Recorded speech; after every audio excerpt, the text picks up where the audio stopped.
Well, nice to see you. What's up? What's up? We're here. Welcome to episode 121, Convos on the Pedicab. We're here with owner of Central Texas Gunworks, Michael Cargill. Michael, I'm so excited to be here. You know, Michael, you won a pretty big Supreme Court case, didn't you? Absolutely, yeah. So we won a case against the federal government, Department of Justice, Alcohol, Tobacco, and Firearms for bump stocks. And it's not really about bump stocks. It's a little more than that. It's more about the ATF can't write law. They can't create law. That's what it's about for me.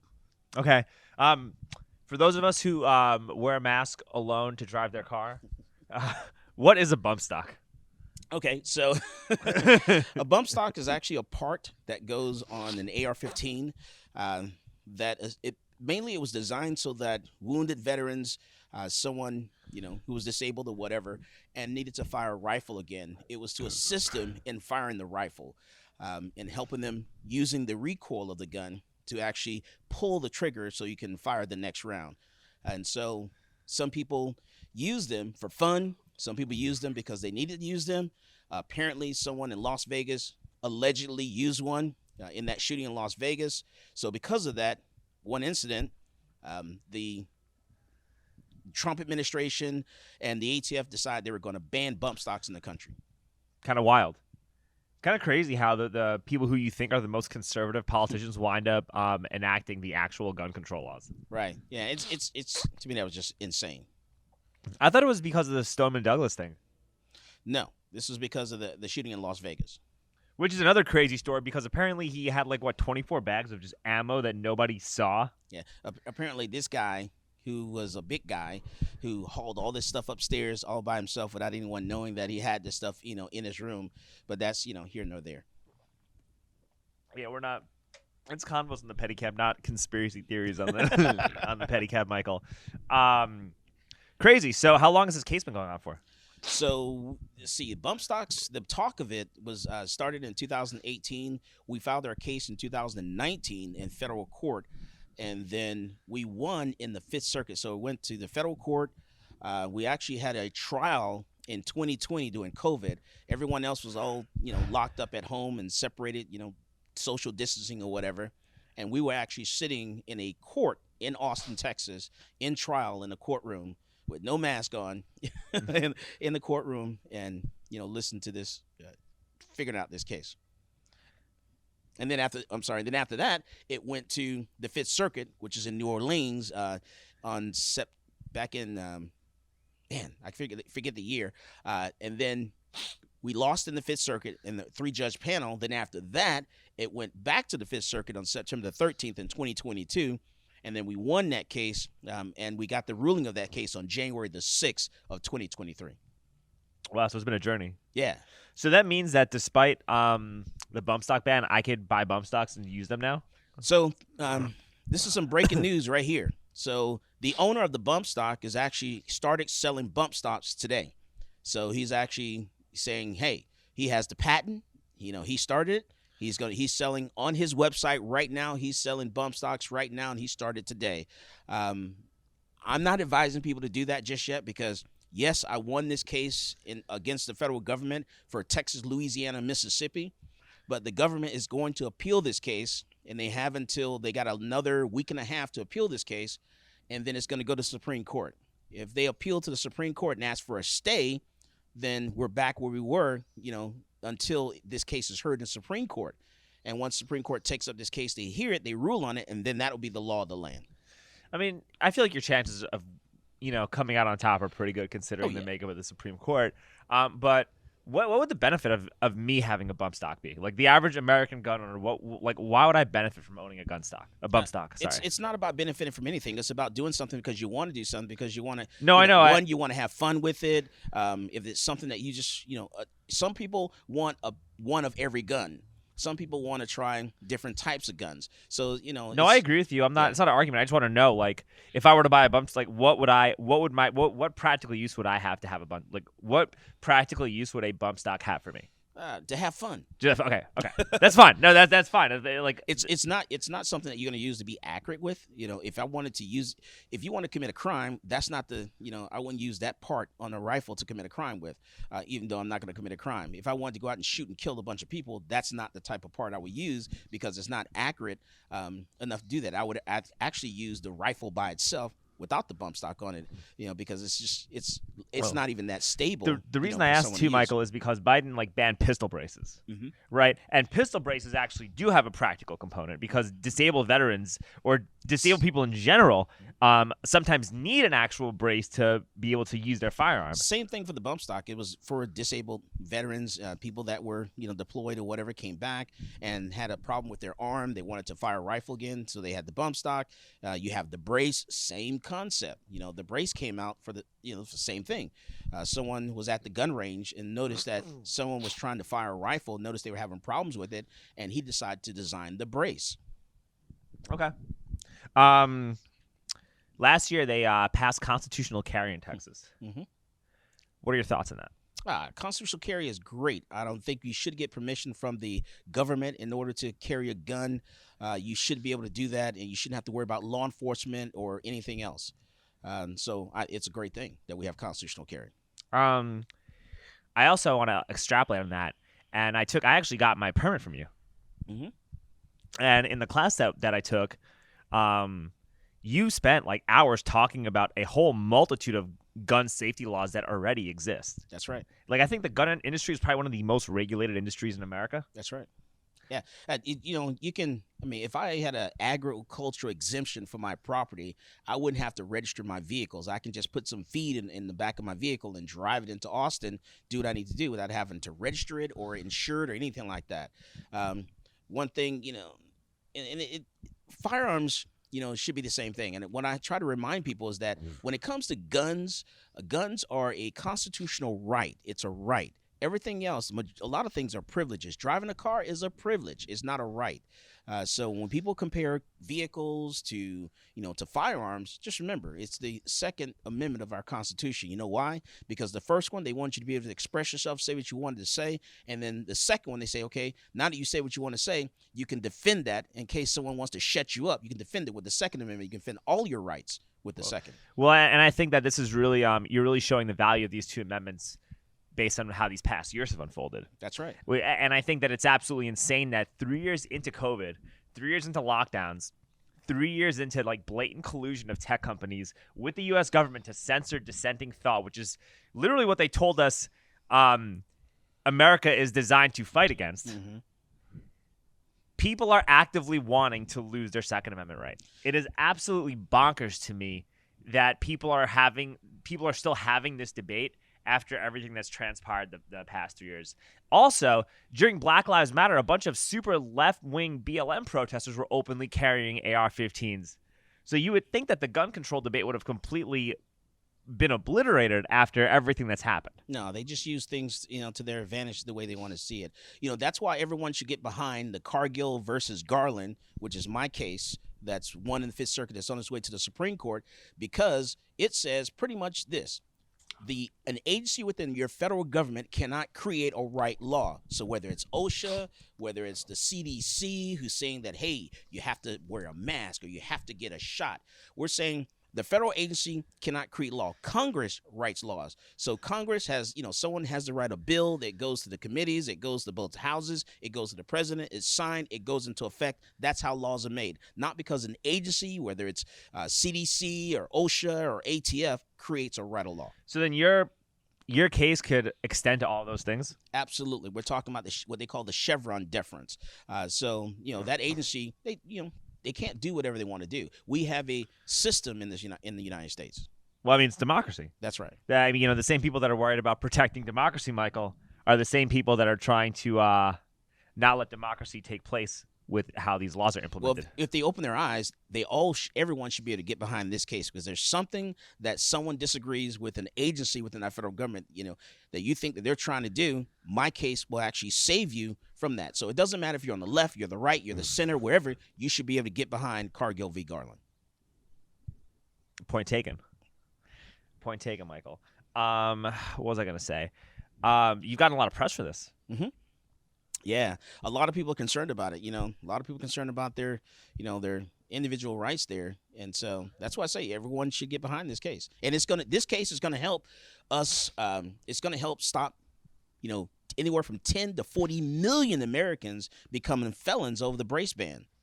Because they're going to use this Cargill case as case law to say, hey, ATF, you can't write law. You can't ban the brace. Congress has to ban the brace. Someone has to write a bill and ban that brace. So that is why, this case is really important. It does a lot.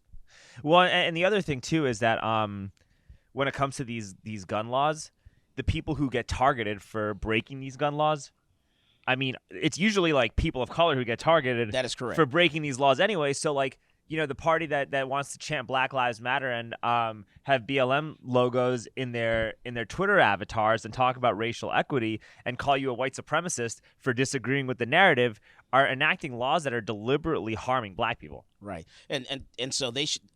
Everything that I do, all the little court cases that I'm fighting right now, you would think that all sides would just they just really need to open up their eyes and take a look and say, look, this guy is fighting for freedom. This guy is fighting for, everyone's freedom to do what you want to do as long as you're staying within the confines of what the law says.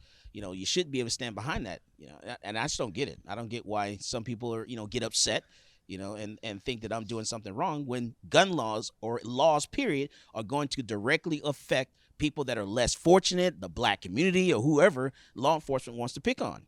And so you should be able to get behind everything that I do because I'm all about fighting for everyone's rights. No, I agree. I think that like today's conservative, and I hate even using the word like liberal conservative, right? Because I think right now we're at an inflection point where it's humanity and freedom versus tyranny. Mm-hmm. That's really where I think we are if you want to boil it down to the simplest terms. Any new laws that they come up with, like, anything new is going to affect certain people. All you have to do is look at the stats. Go ahead and look at the stats of conviction rates and the nationality or race of the people that are getting convicted of certain crimes, and you'll see who's being affected by this. And look at it as, proportion to the size of the community, Well, and you're also dealing with people who are going to be largely more affected by violence, right? Like you're going to deal with like marginalized, weaker groups of people that are more likely to have violence committed against them, like maybe like the gay or the trans community, right? So if I'm gay, if I'm like a transgender, and I actually am scared of what is happening or how I'm being treated, if I actually do feel this way, the last thing I would ever want is for someone telling me that I should not be allowed to defend myself. Yeah. To me, I'm gay, black, everything. You can put whatever label you want on me. I'm not afraid of anybody. You know why? Because I have guns. I have several guns. And I can defend myself and not have to worry about someone coming into my house and telling me who I can be with, who I can't be with, or any of that stuff. You know why? Because I have a gun to defend. I mean, I'm the same way. I'm Jewish. Like historically speaking, I'm the most exterminated person here. Demographically, right? Like I'm one of the most exterminated people, if not the most exterminated groups of people in America historically, right? And I am not afraid of any kind of like people talk about like, oh man, anti-Semitism is getting really bad, and they say all these crazy things to scare you, but we live in a state where like I have the right to protect myself and I own guns, so like what can you really do? Right. Like if somebody actually were to do what the media is telling you that they are going to do, we literally have an ability to protect ourselves from those people. So it just makes no sense. Like if you actually cared about, I don't know, marginalized communities, why you would ever want to take that right away from people. Yeah.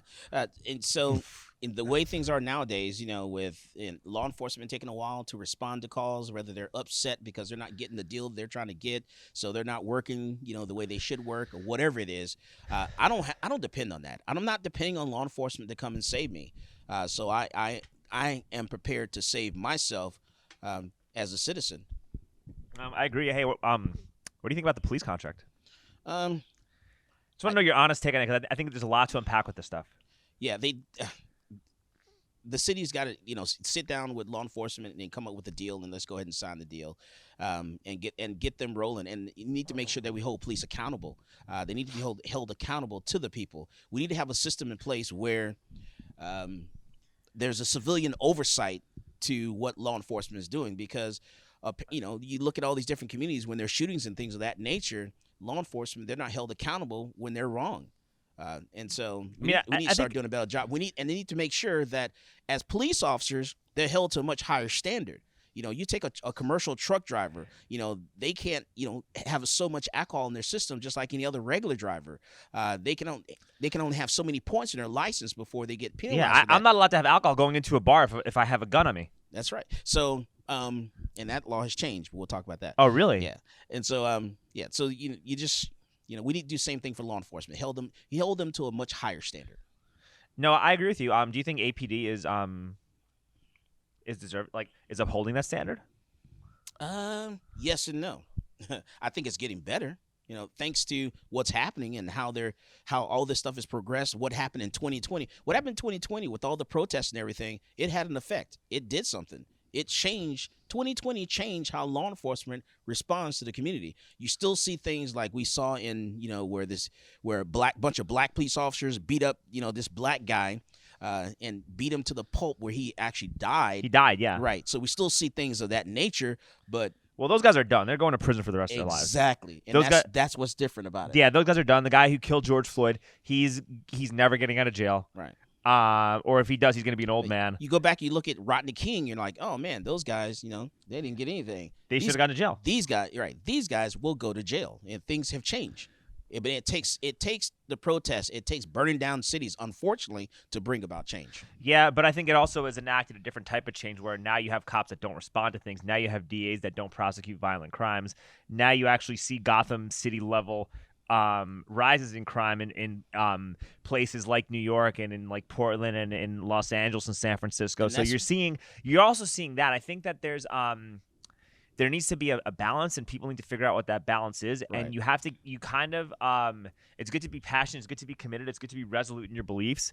But I think that when it comes to police oversight, you got to get the extremism out of policing. Right. You really have to get extreme. Like, you want your police oversight board to be as apolitical and as boring as possible. Does that make sense? Yeah. Makes good sense. You ever follow that account, Greg 197432726 on? Okay, there's this guy named Greg, and he's just literally the quintessential boring guy on Twitter. So it's like, good morning, unless it's nighttime, So it's just like the most bland, most basic person in the world. Like, you need those people to be in charge of overseeing the police. The people that are just totally like blank slates. They just need someone who understands the laws, really understand, use of force and deadly force, and understand that civilians should be held to the same standard as law enforcement. So if a police officer can do that, then me as a civilian, I should be able to do that as well. We have the same set of laws, and as long as they understand that, then we'll be fine. Yeah, but I think they need to have that authority to prosecute. And that's what's missing. Yes, I think APD's actually been pretty cool with us as pedicabbers. They've been like okay with us pre-COVID, but ever since the protest, they've been like fantastic. Right. They've been like real chill with us. They've been like really cool. They've never given us a problem. They've always been like really nice to us. And that's because of 2020. I think that definitely played a role. Yeah. But as somebody who's seen that and has had, for the most part, really positive interactions with the police in Austin, I want to support the police in Austin because I'm in a city where I feel like I'm treated pretty well by law enforcement. You see people at the gym that I train with and stuff like that. There's a bunch of cops who I train with. They're like really cool. They're really nice. They're really chill people. And like, you want those people to be your police officers, and you gotta be careful of driving those people away, because if you drive those people away, you might get a reimagined. You might get a new reimagined police. That you want. Yeah, that could have done something like what happened in Memphis. Right. And you might see more of that. Or you might see what happened to the Canadian truckers. Or you might see people, or you might see police officers arresting people for not wearing masks or showing their vaccine card like they did all over Europe, or they did like in New York City. So, I mean, there has to be like, you need to actually find a balance between like respecting and supporting law enforcement and making them feel like they're worthwhile in their jobs, while also getting the bad ones off the street, and off the street like for good. Yeah, and that's why I like the LTC program and all that stuff. I like constitutional carry because it just gives us all that freedom. I like the fact that now there's a court case in December that was won in Texas that says that 18, 19, 20-year-olds can now carry a handgun and they can get a license. So it's good that you're 18, 19, and 20 years old now, and you can take a licensed carry handgun course and carry a gun and concealed carry on a college campus with your LTC. I like that. I like the fact that now you can buy a gun without worrying about the federal government, because the federal government passed a law in 2022 that says that if you're 18, 19, or 20, they're pretty much going to delay you from purchasing a firearm, which is a long gun, from a gun store. But meanwhile, you can go fight in whatever foreign war they want you to fight in. Right. So it's good you have the LTC now. You can bypass that, and you can, because your background check's already been done with your LTC. So I'm telling all 18, 19, 20 years old to go out there and get your licensed carry handgun. That way you're not getting pinged in the federal system. You can buy a gun, and that way you can carry on a college campus. And the background stuff is also scary too, because the stuff about what goes in your background information is always like ever changing. So you might get denied a permit because you didn't want to get a vaccine, or because you're criticizing Joe Biden on Facebook or Twitter, you know what I mean? Or because you're saying the wrong thing at the city council meeting, they might start denying permits to you. I mean, we're not like there yet, but we're getting there faster than we should be getting there. We're not there in Texas. They're there like that in some states. In New York they are. In New York they are Texas. looking at your social media posts Right. to determine whether or not you're eligible to have a firearm. So I encourage you to go out there and get it and do it, and that way, because also, as of 2021, if you're carrying on Texas constitutional carry law, I don't know if you notice or not, you're carrying on Texas constitutional carry law, you cannot be intoxicated at all and carry a handgun. But if you have your LTC now, you could be at least .08. It changed. What do you think about that? Oh, I think it's great. I'm all for it. That's why I have my LTC. So if I have an LTC, I can go to 6th Street and just get turned up as long as I'm not a .08, right? They can't go over .08. You know, and you can carry your handgun. And most of those places on 6th Street are not bars. They're restaurants. Because they got rezoned. Because they changed their liquor license from a bar to a restaurant during COVID, and they haven't changed it back. It's kind of crazy. All those shootings that have happened on 6th Street, every single shooting that's happened on 6th Street, those bars are not bars. They're restaurants that those shootings happen outside of, including the one where someone was shot on a dance floor in a bar, which was a restaurant in Austin. And you still can't be like a convicted felon and get a firearm, right? You can't be a convicted felon, cannot be convicted of domestic violence, cannot have any Class A, B misdemeanor convictions in last 5 years in order to get a license. So you can't be admitted to a facility against your will. So then, you know, when these shootings are getting politicized, and it turns out that, you know, the person who did the shooting legally wouldn't be allowed to have a gun anyway. It really, like, that throws the gun control argument out the window even further. Like this current shooting that we had in Michigan State or University of Michigan, wherever it was, that person was a convicted felon, wasn't supposed to be in possession of a firearm in the first place. And here you go. Right. Yeah, and then the more of these laws you implement, the more likely you're going to have it so that only criminals like that have the firearms. Right. And that makes things even more dangerous. And even what you're seeing here in Austin, you're seeing the same people that are committing the same crimes, and they're, you know, going to jail. The DA or the prosecutor are letting them out, you know, and they're committing more crimes. It's gotten so bad now in Austin where, you know, in broad daylight at 12 noon, someone will strap something on an ATM machine and snatch it out of a freaking 7-Eleven because they're not worried about police coming. Dude, that's absolutely insane. Yeah, in broad daylight now. So I'm seeing crimes that normally people commit at 3 o'clock or 4 o'clock in the morning. They're doing them at 12 noon in the afternoon and have no fear whatsoever. What do you think? What do you think that the purpose of the defund the police thing was really about? I think some people out there that want this chaos. They want this. Some people love the fact that we wore masks during 2020 and 21. They love the fact they can go around town and go inside business or whatever and out and wear a mask. I think some people like that chaos. I have no idea why, but you know, I felt that, you know, there are people that still today will at nighttime will wear a mask just because it's nighttime to wear a mask because they're out doing something they're not supposed to. Yeah, people also wear them because of social anxiety or because they're just like physically unattractive or because they just don't want to be bothered. Like there's like studies about like levels of like there's a correlation between like attractiveness levels and mask wearing. Mm-hmm. Like all that stuff is still there. Yeah, because a lot of people look better with the mask on. Yeah, there's that. Right. There's also like it's a way to virtue signal. For me, I put my mask on because it helps me when I do my fake petitions and I do my trolling. It keeps me. It like allows me to keep having a straight face. Right. Yeah. I don't like wearing masks. I try not to wear a mask. I only wear them at places that they told me I had to. But Michael, Jeffrey Epstein's friends all want you to wear a mask. What's the problem? Yeah. So it's not something I want to. I want to breathe everything in and let my body do what it's supposed to do naturally. No, I agree with you. You've heard the phrase "order out of chaos," right? Mm-hmm. So I think that a lot of this chaotic stuff, like the defund the police and like the health measures, were done to deliberately create chaos and panic and turn people against each other, in order to usher in a newer, tighter, and more centralized form of control later to solve the problem. Don't know. We'll see. Like defunding law enforcement, right? Mm-hmm. If you defund local law enforcement, and here's a risk, because I was like big on like refunding APD and like hiring more officers and doing all that stuff, because not because I like love and bootlick Austin police or anything like that, but it's because if you don't fix this problem now and the problem gets worse, the way that they're going to fix it later is going to be a lot worse, and whatever rights and freedoms that you still have and want to keep having, they actually will go away. If you actually are worried about being targeted because you look differently or because you fit a certain profile, you in the future are going to be a lot more likely to be targeted under some of these reimagined ideas. Like if you take funding out of local law enforcement, eventually, like, you know, the federal government or a bigger agency will come in and replace these people. You know, or if that doesn't happen, machines or robots could replace these people. Or if that doesn't happen, while we wait for that, now we need more cameras all over the city to make sure people aren't committing crimes, and then we turn into like an open air prison as a result of that. So like, what would you rather have? You know, like if you're going to talk about abolishing law enforcement and doing all that stuff sounds great. Like nobody likes agents of the state. You're not supposed to like agents of the state. But with that being said, if you don't have a actual concrete, well thought out solution that everybody and that the majority of people on both sides of the political aisle can agree to as being reasonable, then you should keep the old system in place.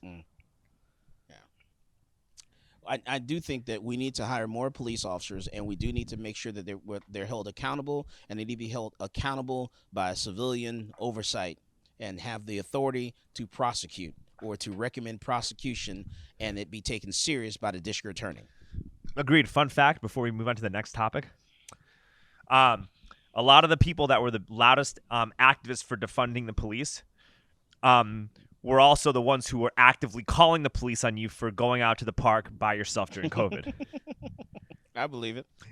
Which makes you think they're the first ones to call the cops, the ones that don't want cops. Yes, which makes you think it's not about abolishing police. It's about them becoming the police. It's about these people wanting to become the police and wanting to become the enforcers of the law and wanting to become the arbiters of what is right and what is wrong. Yeah, they want that control. It's about control. 1,000%. And I think that's how you sell it, because, like, dude, today's modern Republicans in Austin or today's, like, police activists, they're not doing themselves or anybody any favors with how they communicate. We'll see. Does that make sense? Yeah, I hear you.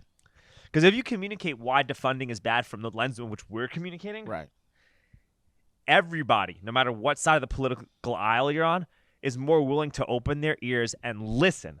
Versus if you sound like Mackenzie Kelly or Matt McCoyak. And I like them. They're nice people. But if you sound like them, you know, or you sound like a 55-year-old like neighborhood preservationist. Yeah, where are those people now with all the homeless situation? So there's people so worried about the trees, the plants, and this and that, and the environment. But except if you're homeless, go shit in the greenbelt. Don't worry about it. Yeah, don't worry about it. Go burn. Just start a fire somewhere. Yeah. Okay. As long as you burn a gas stove, what's the problem? Yeah. As long as you burn your gas stove, Michael, don't worry about it. Set the median on fire. It's okay. Man, speaking of fires, train crashes. What's up with these train derailments? What's your theory? I haven't been paying attention at all, actually. Really? No, not at all. In Palestine, Ohio, a train got derailed. A bunch of toxic chemicals got leaked out, and they slow burned the chemicals into the atmosphere and created a like Chernobyl-like incident where like the water isn't safe to drink. Like the you don't know if like the people can grow food in that area or even in the surrounding areas, and it's right by the Mississippi River, and it's right next to Amish country, and it could have a reverberating effect on like where you get your food, whether or not you can have clean drinking water. It's going to have a huge effect on a lot of people. Yeah, I would try to find out what was the cause of the wreck. Was this something was a terroristic act or something like that? There's a cause of that because trains move so slowly nowadays. There's no reason for a train to derail. Yeah, like I mean, people are saying that Trump relaxed the safety standards where like they don't have the same type of brakes now on the trains, so it's harder to brake. And there's credibility to that. Like you should have better safety standards on trains. You should. I think that's a fair point. But then, if that were the case, why weren't we getting a bunch of derailments while he was in office? You know, like, why is all of it happening right now, right after Davos, right after they talk about moving all of us into 15-minute smart cities? It's a distraction. Someone's causing this to happen. You know, who's doing it? Don't know. Why is it happening? Don't know. Like I said, go back to find out what was the cause of the accident. Right, but if this type of stuff continues happening, right? Because you could resist and not comply against health mandates, right? You could opt out of the financial system. You could use Bitcoin and not use the government financial system. You could do there's a lot of stuff that you could do to opt out of whatever bullshit they're throwing at you. You shouldn't put all your eggs in one basket, because what if someone hit us with an EPA? I'm not. Get hit with, Michael, I'm not. I'm just saying there's that there's ways to opt out, right? Mm-hmm. You could grow your own food, you could own gold, you could own Bitcoin, and if you have your stuff on multi-sig, as long as you have the derivation path, eventually, you'll still have your coins if it's on a cold storage anyway. As long as you know. But that's a valid point. But the point is, though, you can't opt out of food shortages. You cannot opt out of your city, of a train derailing near your city. Most people you know what I mean? What do you do? Most people are not prepared, and they need to get prepared. We found that out here in Austin. Whenever there's a freeze, 2 years ago, you would think people learned from that, but they didn't learn. That's why we had people fighting over spoiled food in a trash can behind HEB. So I learned because I bought a house in Johnson City. People need to learn. I prepared myself with water, prepared myself with food. I have MREs. I have a lot of food. I have backup power. I have solar panels. So you have to prepare yourself. You can't depend on the government. When something goes down, the power goes out because of something that's natural that's happened. And also, it was only 30 degrees outside. Yeah. So for you not to have power in 30-degree weather, it wasn't that bad. Yeah, that's a serious red flag. Yeah. I mean, how much you pay in property taxes? If you can't survive, Michael, a couple of days, it's then why are you even on this planet? Well, that's true, but you could also be old, sick. You could be infirmed. You could be homeless. You could have that's a different story. Yeah. And those are the people that I think didn't survive this. But the point is, what do you pay? You pay over 10 G's a year in property taxes, right? A lot in taxes. Okay, so if you're paying that much money in property taxes, you would think that maybe you'd want your basic city functions to work. Absolutely. But when something does happen, when an act of God happens, you have to be prepared to deal with that. 1,000%, but. This was not an act of God. This was just, it was cold.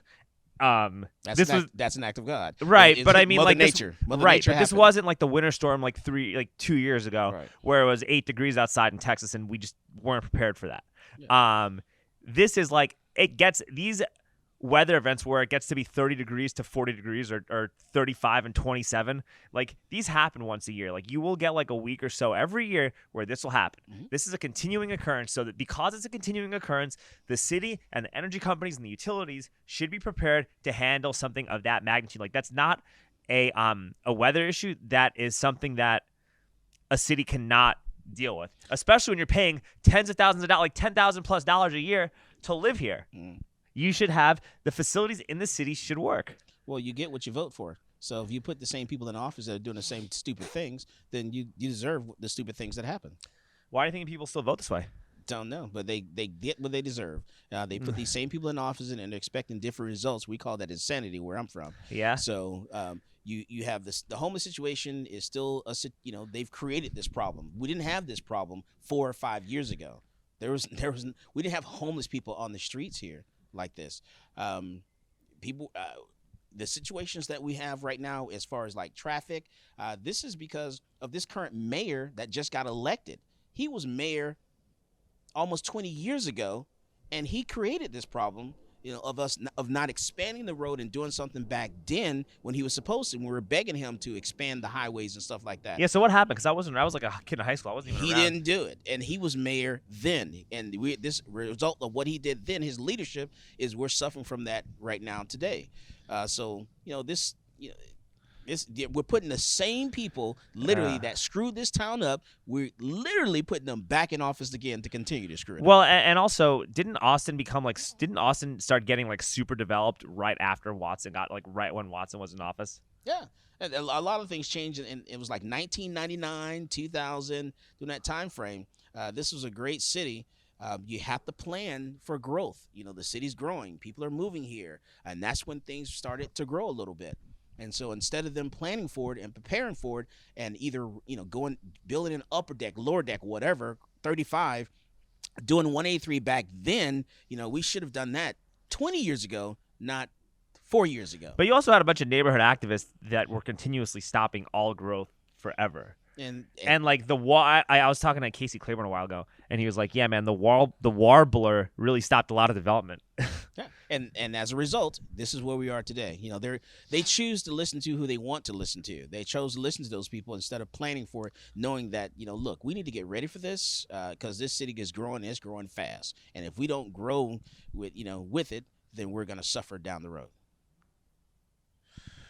We are. I mean, this is what's happening.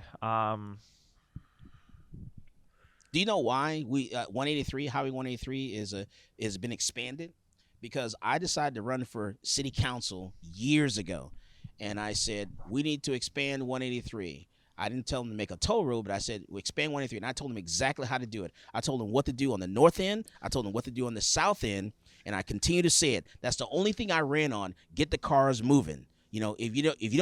If you don't want to vote for these other idiots, vote for me because I'll get the cars moving because I know how to expand the highway. Cargill will get the cars moving was my little slogan.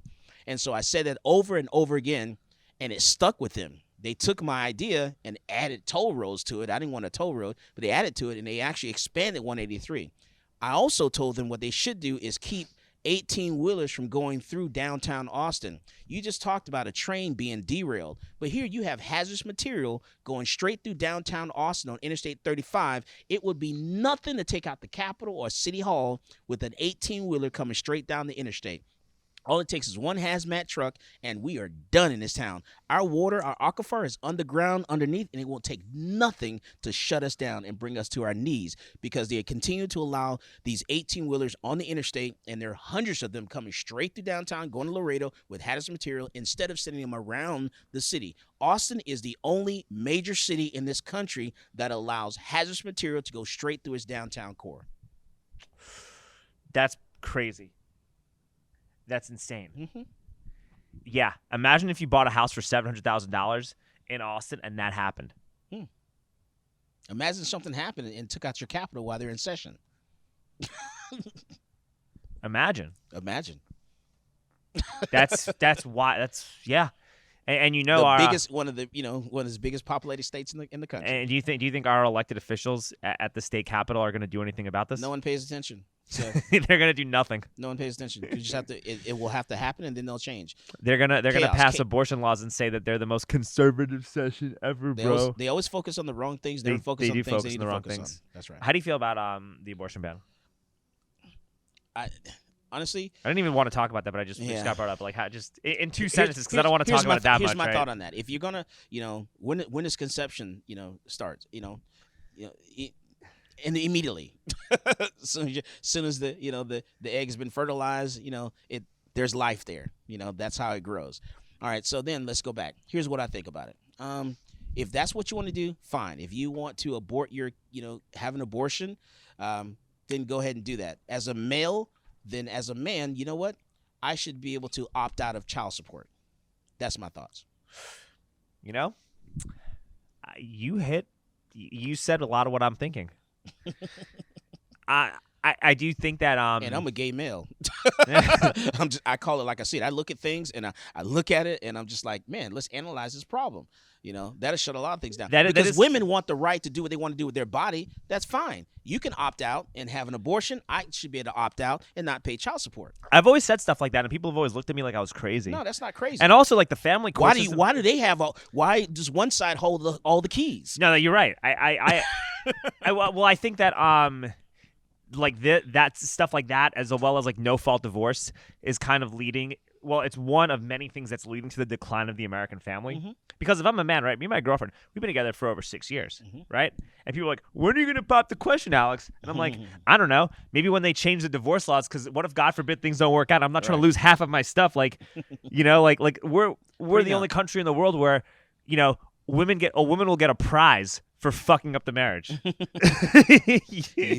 need to honestly, you need to know who you're laying down with, and you need to know who you're planning on spending your life No, with. I love my girlfriend. I trust her unequivocally, right? Like, this is the person I want to spend the rest of my life And with. you should I'm just never- making it like I'm just making a general point No, you're right. And you never should bring anyone in your house that's going to call the police on you. I would never have a relationship with anyone that will call the cops on me. I've been in a same relationship for 23 years.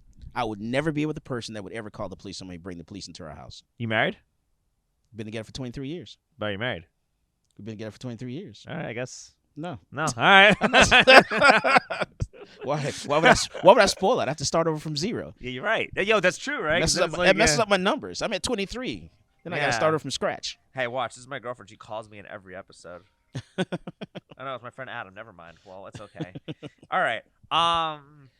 Dude, everything, it always happens. But I do think that, you know, no fault divorce and all that stuff, it takes the incentive away to want to get married. Yes. And then as a result, like as a man, if you're not incentivized to get married, or you see, you know, your father, your uncle, or the generation before you become like heartbroken and a shell of who they are, they lose everything that they've worked for. They had a fiat job for a mega corporation that they hated, and they did that job for their family, for their wife, and for their kids. And the wife just bounces, sleeps with like the pool boy or sleeps with her trainer, and then now you can only see the kid once a week.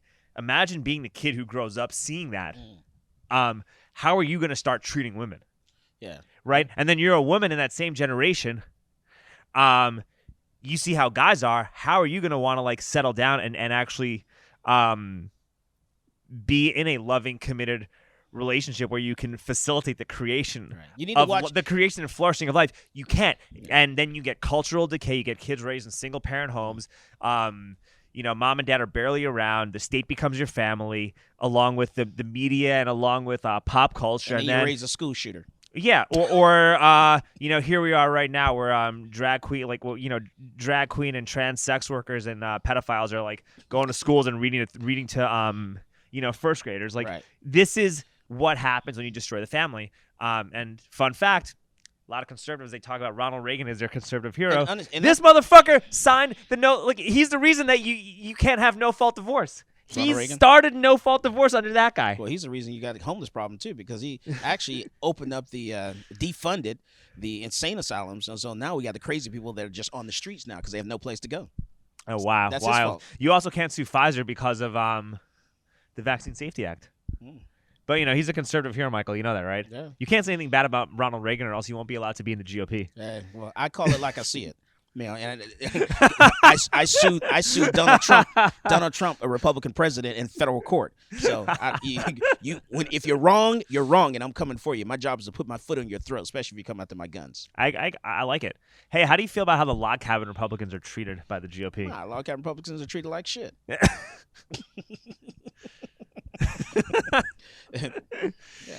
What do you make of it? And most of them take it, you know, without even putting up a fight. You know, I don't take that. You know, if something's wrong, I say something about it immediately, and that's why either I get pushed out or moved out or whatever.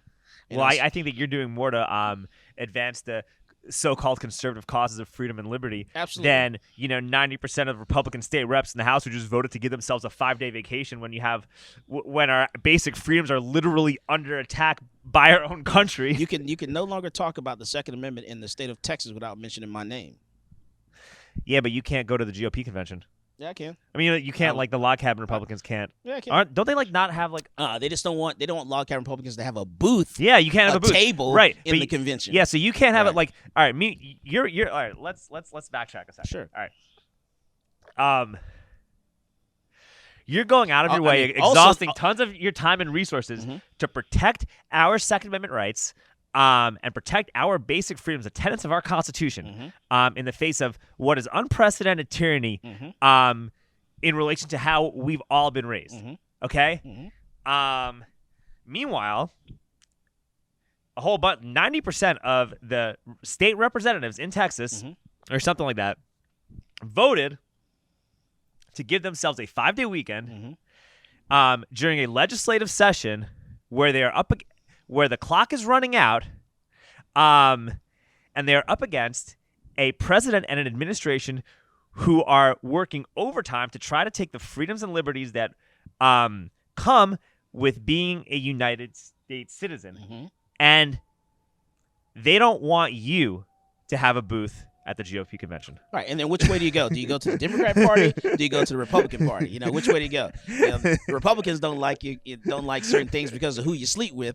You know, and then the Democrats are trying to literally convince you to abort your baby and kill your whole race. So who do I pick? I pick the Dems, or do I pick the Republicans? Well, the Democrats, the Dems want me dead. Don't even want me to be want me to even come out of my mother's womb, trying to convince her to abort me. And the Republicans don't want you to be who you are. Yeah, Rudy, it's kind of wild, right? Like, it's crazy. Who do you go to? Yeah. So I just stand where I'm standing and throw rocks across the fence. I think we're in the same boat, right? Yeah. I think we're kind of similar. Yeah, absolutely. So yeah, I fight them all. That's why, you know, it doesn't matter who you are, whether it's the city of Austin. I sued them in court before. They're Democrats, beat them in court over their gun laws. I've sued, the Trump administration over their gun laws, beat them in court. You know, so I don't care who you are. I don't care if you're a Democrat, you're a Republican, you're a Libertarian, you're a Green Party. You know, if I think that you're standing on my constitutional rights, I'm going to put my foot on your throat. No, Michael, I'm apolitical. People have accused me of being like a right-wing troll. I don't know why. But no, I agree with you. I'm very apolitical. Like, everything I talk about and advocate for, it's for everybody. You know, it really is for everybody. Like, you know, having free speech for everybody, being able to protect yourself for everybody, not being forced to get a medication, not being forced to get a medication for everybody. Right. Allowing private doctors to make the best decisions for children without bureaucracy being involved for everybody. Having sound money for everybody. Having self-custody of your own finances for everybody. Right. Eating real food, you know. Right. Not having GMO Bill Gates mystery meat for everybody. Not having a social credit score for everybody. You know, 5-year-old kids not being allowed to have sex changes for everybody. Yeah. It's crazy. A kid changes their mind, you know, over what they want to have for dinner in a moment's notice, and you're going to allow a kid to make a life-changing decision on their own at 5 years old is insane to me, and that is child abuse. Well, it's authoritarianism out of chaos. You create the chaos on purpose to tighten your stranglehold on authoritarianism. At some point, parents have to stand up and be parents and realize that, you know, until that person has been fully developed, they're ready to go out on their own, you as a parent should guide them in what they should do, not allow them to raise themselves. And that's why we have school shooters. That's why I have people committing crimes, because we don't have real parents, and parents are really wait till the the kids that grew up wearing masks become adults. Wait till those kids become grown-ups, Michael. Just wait. Wait till the kids in blue cities that are being taught CRT from the age of 5, that are being exposed to this stuff from elementary school on upwards. Wait till they grow up. Why you say that? What's wrong with critical race theory? What? What's wrong with critical race theory? I think the way it's taught, it's who is teaching it is what the problem is. Well, it's only taught in college. But they're bringing in but they're bringing in those like principles in. The way they it's a course in law school is what it is. Right, I know, but like they're bringing in like a lot of those principles and like a lot of the DEI principles. The way in which is not a bad thing. It's not a bad thing in theory, but it's about who is teaching it. It's like we're throwing names out, but it's like you got your people like Chaz Moore and Greg Casar that are the ones that are dictating how this type of stuff is being taught. They're not teaching critical race theory. I know they're not, but I'm saying they're teaching division. Right, and that's and chaos, Michael. And but that's communism. Right, I know, but that's what they're intertwined. Yeah. The way CRT, and we're using that for lack of a better word, is being brought into schools and brought into like children's programming. It's being done to foster division and not to actually like teach the truth, because there is a lot of like we don't do a good enough job of like recognizing like the accomplishments of black people. Give me an example of something. Give me an example of critical race theory that you think should not be, brought up or taught in school. Let me think about that for a minute. Yeah. Let me think about that. Because to me, it's all just history, and we're just talking, 2 plus 2 equals 4. Yeah, no, I agree. Okay. This is what happened. Was there slavery? Was there not slavery? Was it 300 years of it or not 300 years of it? It's simple to me. Okay, I guess thinking of something off the top of my head. I think we need to do is stop having Black History Month and just have history and include everything in history and not just talking about Black history during February, the shortest month of the year. Okay, yeah, that sounds reasonable. I think we should also prioritize financial literacy in Black communities a lot more than we do. Well, schools need to get back to teaching the basics, teaching kids how to balance a checkbook, teaching, things like that, what they're going to need in life rather than focus on little Johnny and little Sally can both use the restroom at the same time. Or little Johnny is not feeling up to the day. He feels like he wants to wear little Sally's dress. Okay, so maybe instead of CRT, it's wokeism. Yeah. Woke. Maybe I used the wrong word. Wokeism. Okay, Michael? Yeah, but when we don't have sound money and our financial system is based on nothing, and you start teaching people financial literacy skills, and they realize that our entire government and monetary system is based on a total scam, right. It's not going to really do very well. It's not going to really help the people in power preserve their hierarchy. Yeah. So of course they're going to talk about gender pronouns and create racial division or hire DEI consultants who. If you call yourself they, you're crazy. I call that cray cray. Well, it's cray. They rhyme. Hey, Michael. If I refer to myself as they rhymes with cray. You're crazy, and I don't even want you. I want you to separate yourself from me. I agree. I'm a male. There's male and female. That's it. Yeah. And some things that happen that are anomalies. Okay, no, right? I agree. Okay, so here's a CRT example. I don't know if it's a good example. All right, go ahead. Did you see the Proud Family cartoon? No. Do you ever follow the account End Wokeness on Twitter? No, I don't. I don't encrypt my mind with that crap. Okay, all right. So there are these little cartoon segments from this newer version of the Proud Family. Okay. And basically, what they're saying is not all false, but it's presentation kind of determines how you view things. Okay. Right? And it was America was built by slaves. Everything was built by slaves. Black people have had everything taken from them, and it's all because of white supremacy. And it was just those talking points, right? Have just are just it feels like they are all over children's programming. And I'm using that show as an example. And if I'm 7 years old and that's what I'm exposed to, right? And I grow up throughout my educational career, and that's how I'm learning about America. When the next virus hits, when the next catastrophe hits, when the next crisis hits, I'm not going to care about the Constitution. And all of a sudden, then the liberties that you're actually actively fighting to preserve here in America are just going to go out the window one generation away from now. Yeah, that's the best I can do to explain it. For 300 years, we're in a bad spot for 300 years. The only thing good came out of it was majority of the Constitution, only good parts of it, because some of the Constitution was not great. That's why we had to come back and change it a little bit. So, for 300 years, you did have a problem with slavery in this country, and it's something this country is not going to get away from. I don't think they should. Yeah. How do you feel about reparations? I think it was too late at this point in the game. If it was done a lot sooner, early 1900s, then yeah, absolutely, it should have been done. How do you feel about reparations for the Jewish community? I don't really think about it too much. We got Israel. All right. So we got a country, which is cool, good. Right. I think that at this point, it wouldn't really make much of a difference to me because I'm pretty successful and happy with how my life is going, and I don't feel unsafe in any way, shape, or form because I have a different religion than most people. Yeah, you feel safe because no one would know you're Jewish unless you told them. But I openly tell people I wouldn't care. Yeah. I can walk around downtown Austin wearing a yarmulke, and I'm not going to get messed with. Well, you should. I think you should do it all the time, 24/7. All right, and no one would know who you are unless you told them. But when it comes to being black, you can see that a mile away. And you see that how law enforcement treat certain type of people. You can see that how other people, treat certain type of people, and there's a stigma there, and it does affect the people who have not gotten some type of counseling from that is passed down through generation just through their DNA. Well, do you feel like you're treated differently because of what you look like by law enforcement? It absolutely does happen. I'm a different person because I'm a public figure, and they know that I know my rights, and I'll sue their asses in court. Treated differently. I was sitting at a restaurant just yesterday, and I was at the bar eating, and across from me was a guy who was an Austin police officer. He said, "Hey, I know who you are. You're Michael." I said, "Oh, okay, yeah, you're Michael Cargill. My first name, my last name." He goes, "Yeah, I work for APD. I know exactly who you are. They know who I am. Immediately. So I'm treated differently. But if I was not Michael Cargill, I was just sitting in the parking lot one day, and a DPS trooper pulled up next to me. He was getting ready to ask me to leave the parking lot. Instead, when he pulled up, I rolled my window down. He goes, "Oh, you're Michael Cargill. Oh, okay, never mind." And he pulled off and left.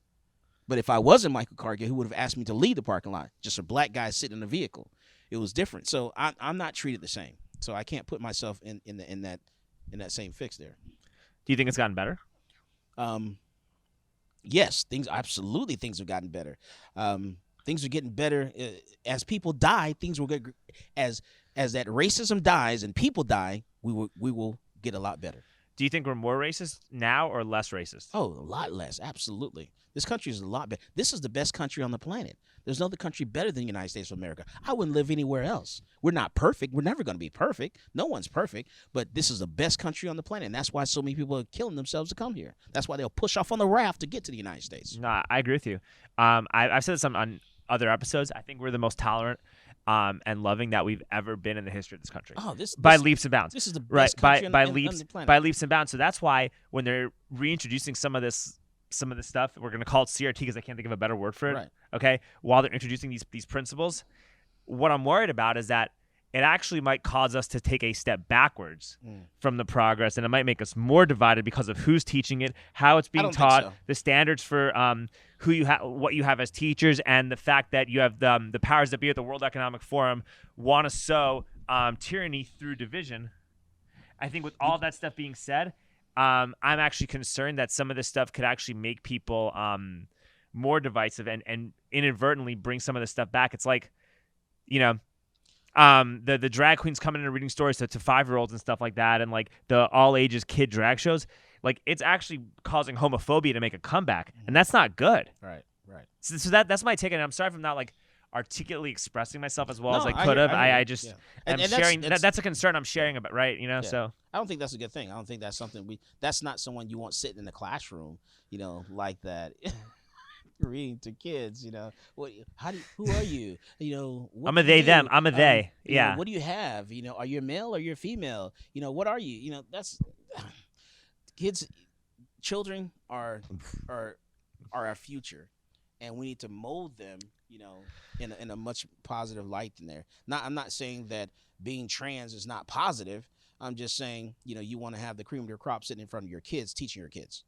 Yeah, I think that it's one of those things where, like, throughout human history, you've always had people like that. As long as you're not harming society, as long as you're not making the world a worse place than where you found it, you should be okay. Everybody can offer value and contribute in whatever way they can. But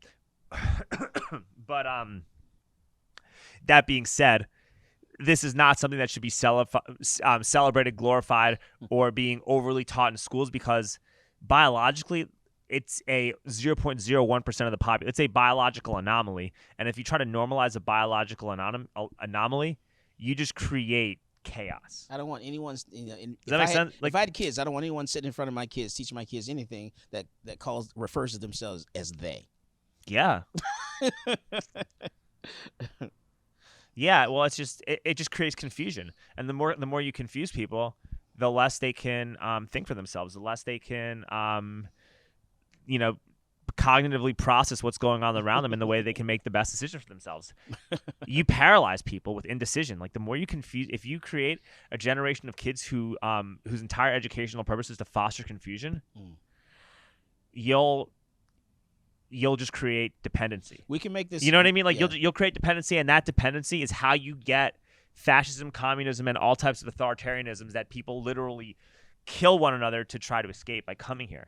We can make this country even better than it is. This is a great country. This is the best country on the planet. We can make it even better if we, get back to focusing on family and focus on if you're going to have a child, then try to have both the mother and the father in the household for the child, because that will give a child a great foundation. I'm not saying I was raised by a single mother. My mother did great, but I'm saying things would have been better in my family if I had the father there. Yeah. It'd been even better. So let's do the best that we can. If you're going to have kids, try to be, if you sit down and lay with a woman, try to make sure that you're planning on, you're going to have that kid, that you plan on raising that kid and being in that kid's life as a mother and the father. No, I agree with you.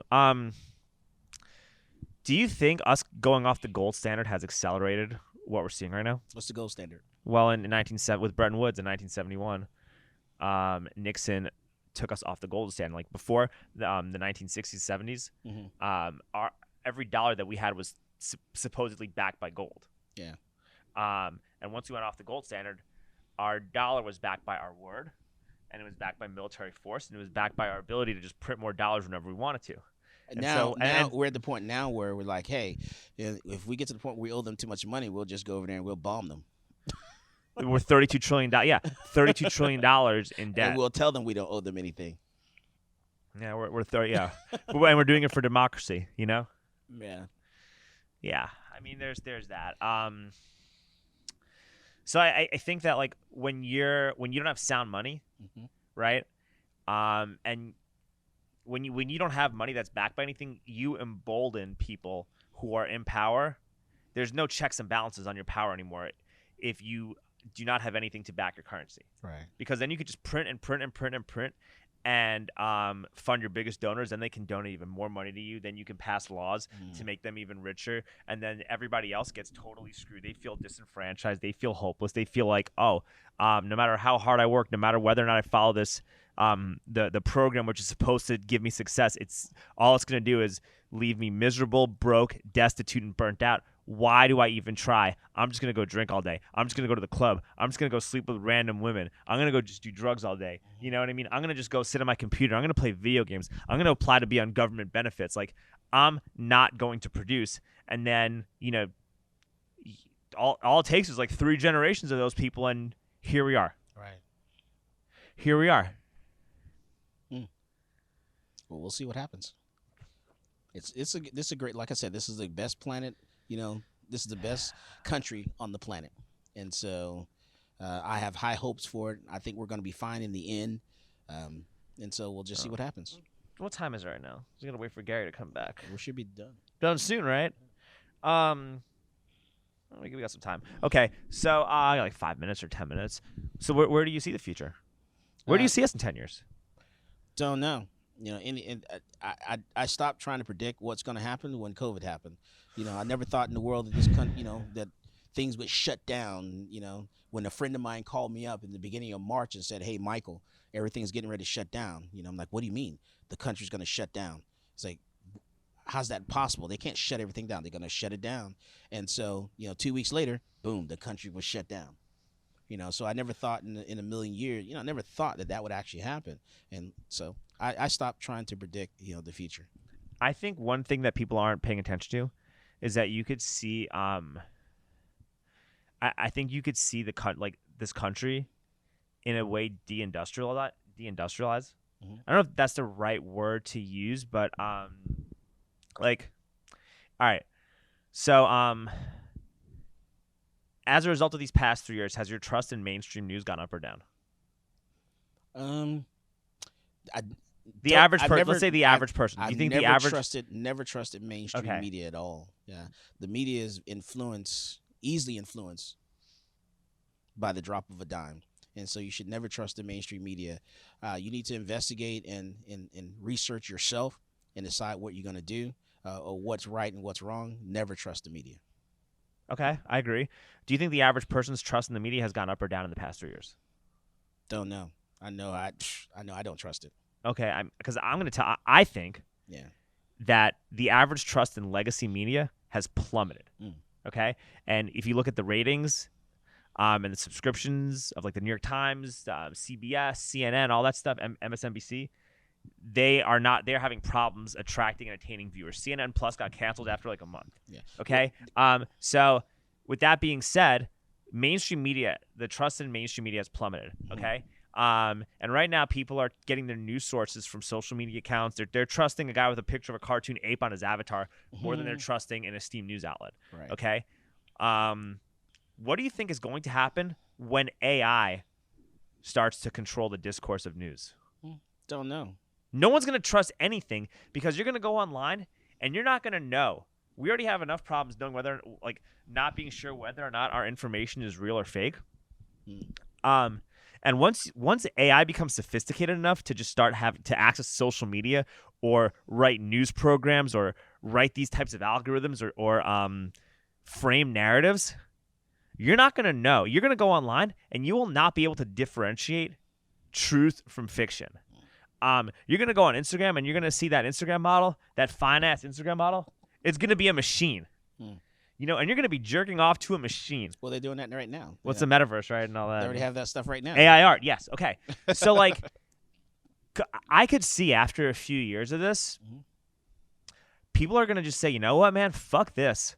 I'm going to just go outside and talk to people. I don't even want to be on these devices. Well, you'll be surprised how people are easily influenced, It takes generations. It takes a while, but they can be easily influenced.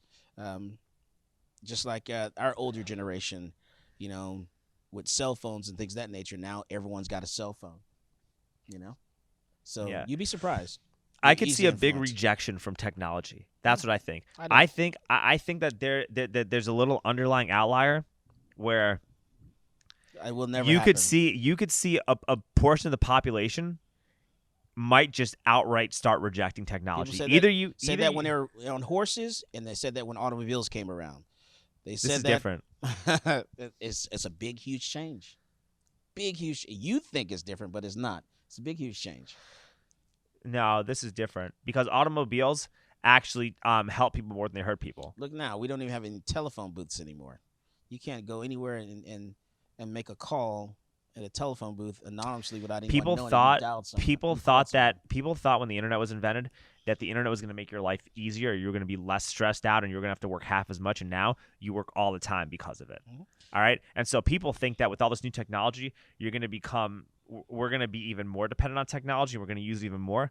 And a lot of times what winds up happening becomes the opposite of what the general population thinks. So I think that's a real possibility that you're going to see people. I'm not saying it will happen, but I think that it's a possibility that I'm opening myself up to, that you could see a lot of people just rejecting technology. No, people are not that bright. They're not as bright as you give them credit for.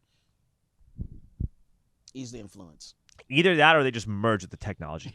Either that happens or the technology becomes so sophisticated so quickly that you just give up on life and just merge with the technology so that you just don't bother dealing with the human world around you. Yeah. Now, people are stupid and easily influenced. If that makes sense, right? Either you just reject this outright because you realize it's all bullshit, or you have so much self-hatred and so much self-loathing, or nothing is going for you in life, or you just get easily seduced by this thing that you just merge with technology and you just live your life inside of a metaverse instead of inside of the real world. Yeah. Yeah. So those are my We'll see. All right, we talked about everything. I think right. We talked about a lot of stuff. We've covered everything. This was fun. Nice. I loved it. I had fun. I had a good time. Yeah, man. You go on that. We should have ridden down the road. We could do that for bonus. Do that moving. Yeah. Well, I'm driving and hey, yo, Mike. I know. Listen, if I get more money and more funding, I could just get somebody to drive us around and we just talk about stuff. That'd be awesome. Cool. I think it'd be cool. Yeah, but that in time. I appreciate you coming here. Yeah. You go from all the big news outlets to just talking to some guy on a tricycle. That's awesome. I love it. Literally 5 seconds before. 5 seconds before, you're talking to Dallas Morning News, and here you are. It's kind of wild.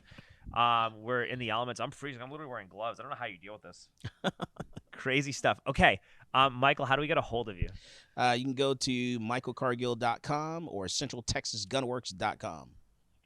All right. Thank you very much, man. Michael Cargill, guys. Appreciate you coming on. Absolutely. Yes, sir. All right. We could do some bonus footage after this.